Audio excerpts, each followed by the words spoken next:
The gospel reading today is Luke 14:25 through 33.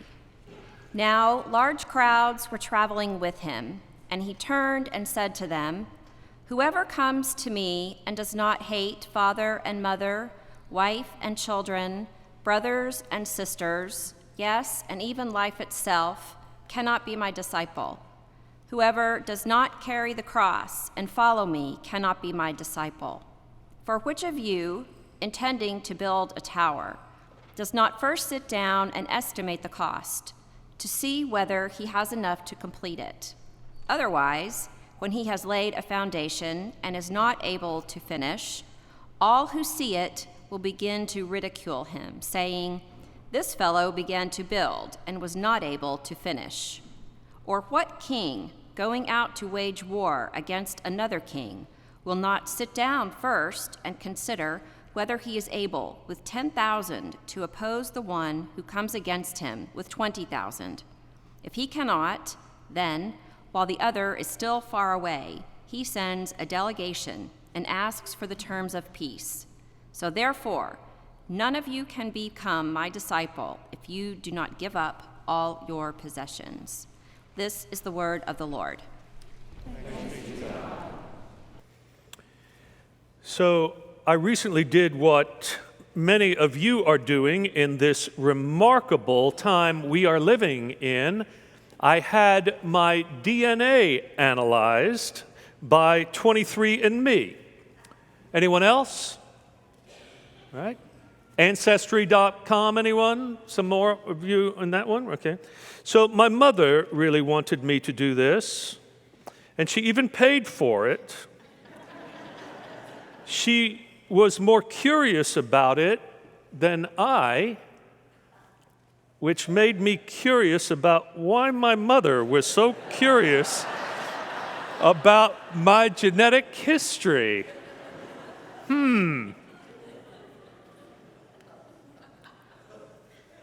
Turns out not to worry.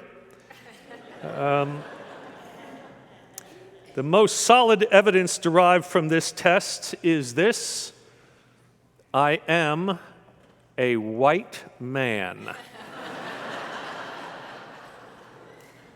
I mean, maybe even just about the definition of a white man. Northern European, 70% Scandinavian, which would make my mother very happy, especially the dominant Norwegian part. There's Swedish in there also, and if you know the Norwegians and Swedes, you understand why maybe I have a hard time getting along with myself sometimes now, you know.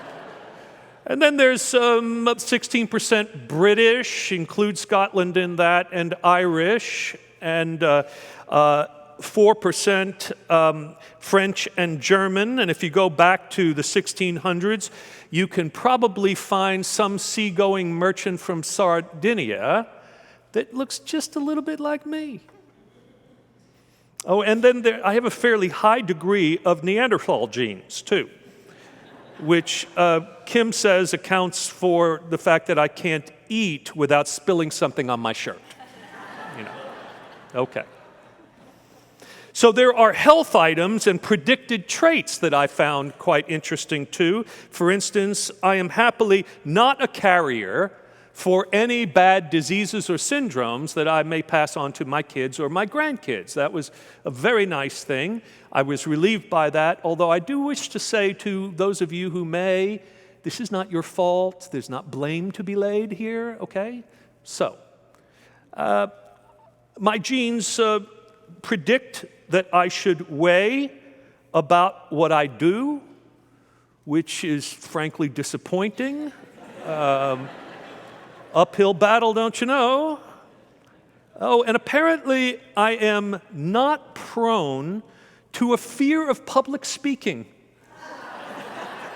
Go figure. That explains it. Okay. All in all, it was enlightening and encouraging. Our DNA is something. Not everything. Given that we also have the capacity to choose and to change, we are happily programmed for survival. But our lives are not scripted by our genes. Our genes are actually the letters that we use to write the script of our own life.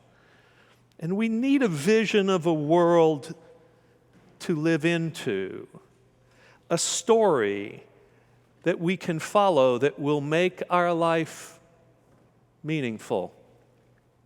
I give thanks for my family inheritance, both those near to me and far, in time and place. I come from good stock.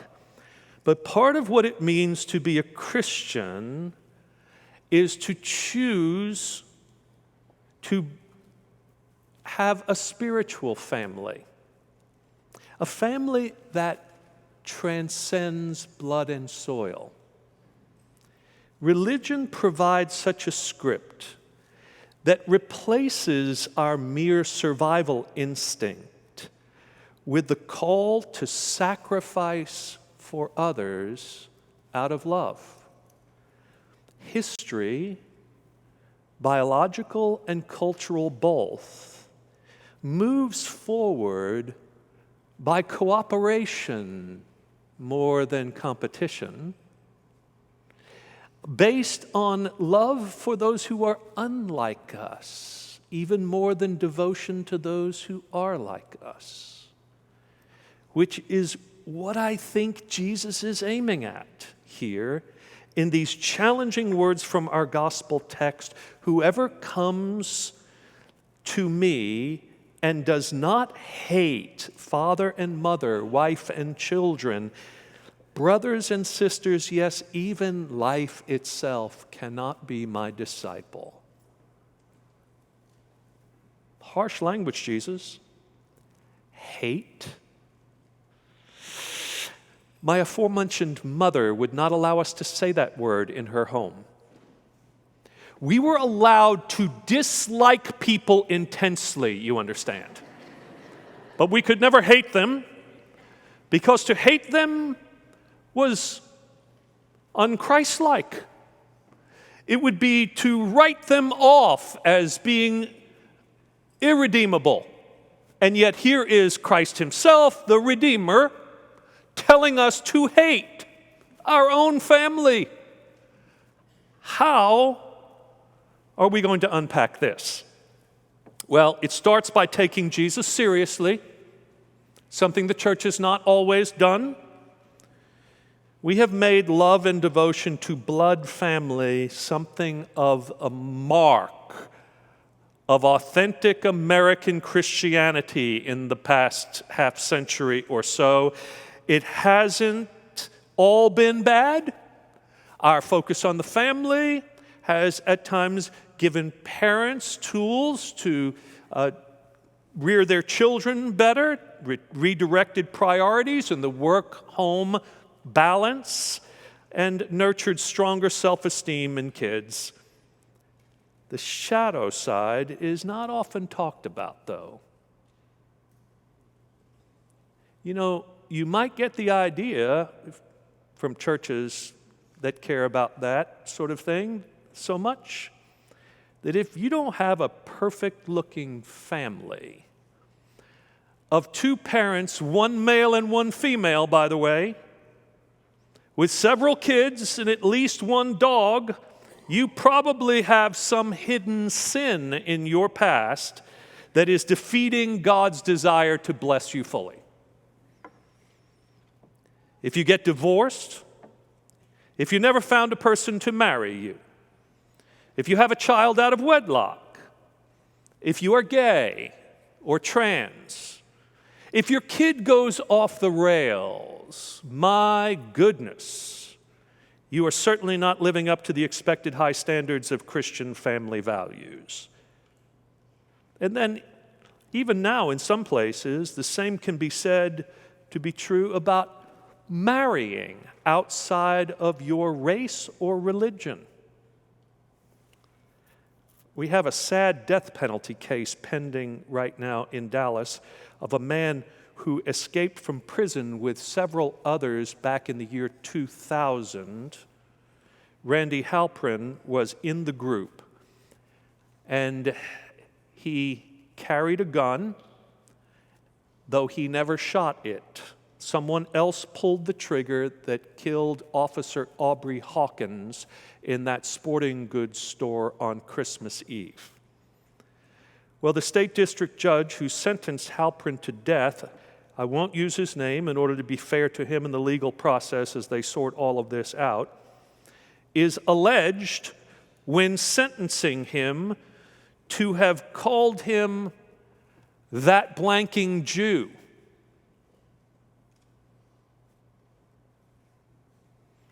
He also said that Jews need to be shut down because they control all the money.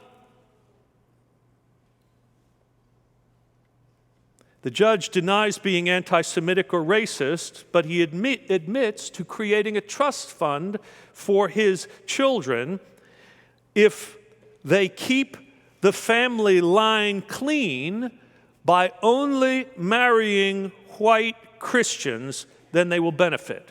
Here's what he told the Dallas Morning News. I strongly support traditional family values. If you marry a person of the opposite sex, that's Caucasian, that's Christian, then you'll get a distribution. Where does that thinking come from?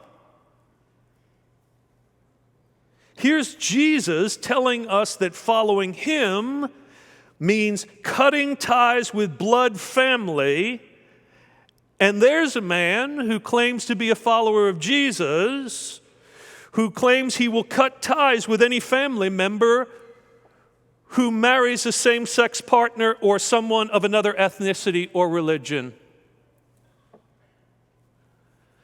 Frederick Douglass, the ex-slave turned preacher and politician, spoke about the racism that produced slaveholder religion in this country.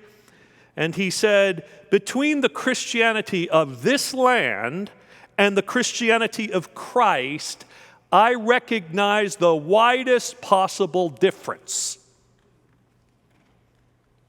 It's the church's job in every age, I tell you, to narrow that distance as much as possible.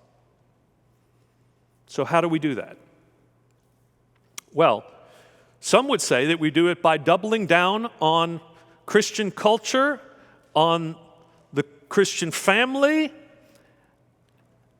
One Baptist seminary professor recently argued this. He said, what we have right now is the fact that Americans are basically by the millions giving up on the fact that to be human, get this, to be human is to be a parent.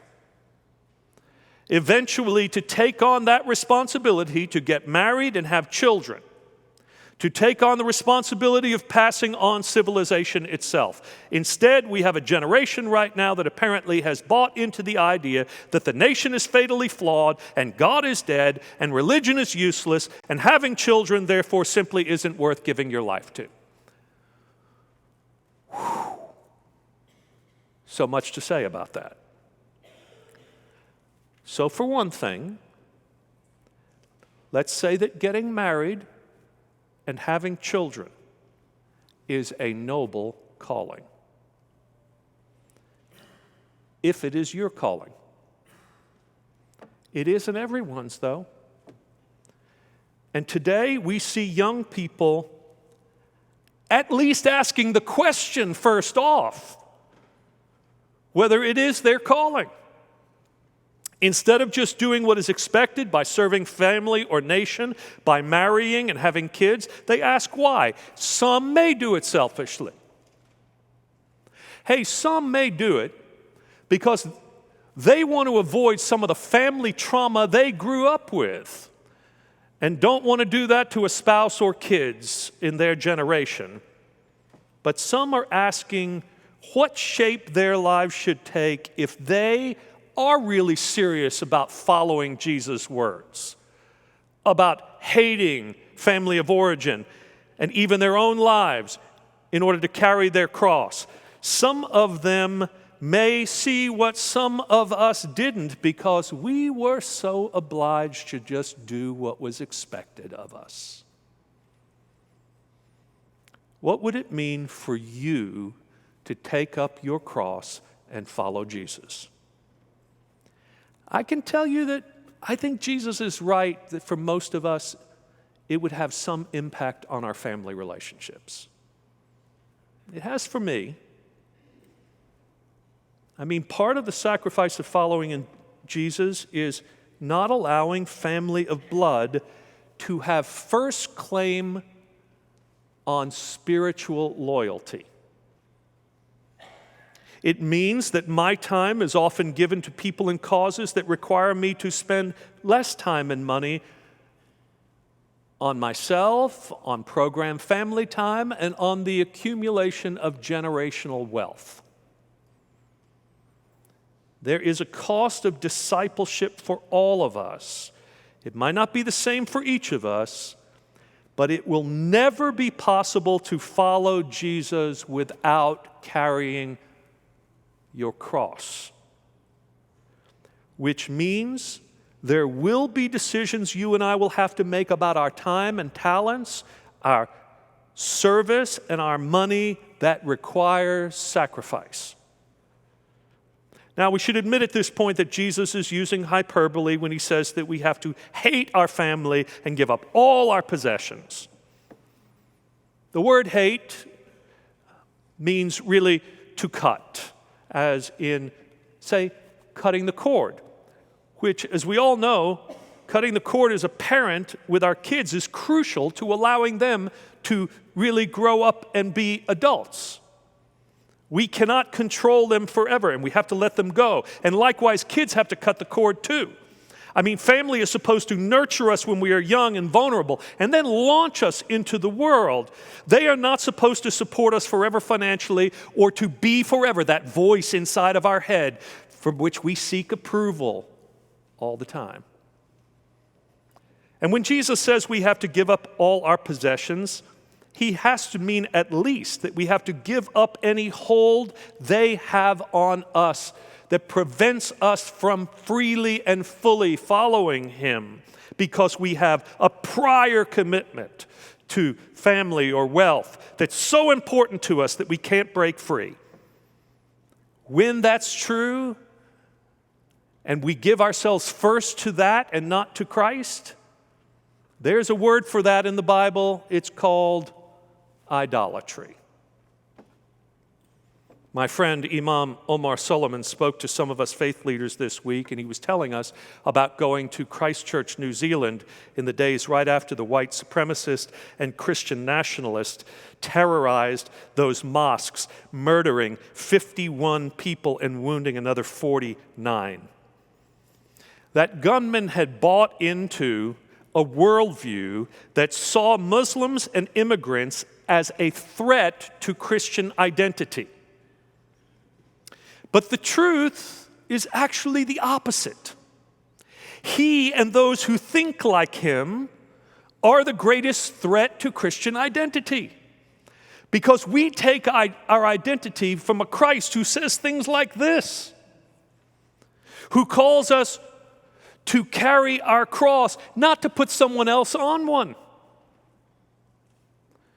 Omar went there to wash the bodies of the dead, preparing them for burial according to Muslim tradition, to help the community grieve and reckon with what had happened to him. And he said that what struck him most in the aftermath of all of that was the outpouring of love and support from the Jewish and Christian communities. Oh, and also the biker community. Go figure, right? One Christian woman even took to wearing a hijab and not taking it off in order to live in solidarity with Muslim women who did so that no one of ill will or hatred toward Muslims would know the difference between them, and she would be protected. I see this spirit in people as the spirit Jesus is calling us to. It's the same spirit I see in people who treat foster children as their own, who adopt kids who don't look like their biological family, who make no distinction in a blended family between whose kids are whose. I see it in those who advocate for other people's children in schools and courts and at the border. This is the way we answer Jesus' call. This is what it means for us to tell a better story to the world about what it means to follow Jesus. We come to the point where we are so deeply part of the ministry of Jesus in the world that we see people who are not related to us by blood as nonetheless sisters and brothers, as siblings of spirit. We have 23 pairs of chromosomes in our body, one set from our mother and the other from our father. Who we are has a lot to do with our genetic code, not everything. For instance, who I am today has a lot to do with the family of faith I have been part of for the past 30 years. You continue to make me who and what I am, and I have no regrets about that and only gratitude. But even deeper than that, I believe that the family of God has been at work in all of us. God our Father and Christ our brother. As we follow Christ together, God has been at work remaking us all together in Christ's own image. So our history is coded by 23andMe, but our destiny is being recoded by 23andThee.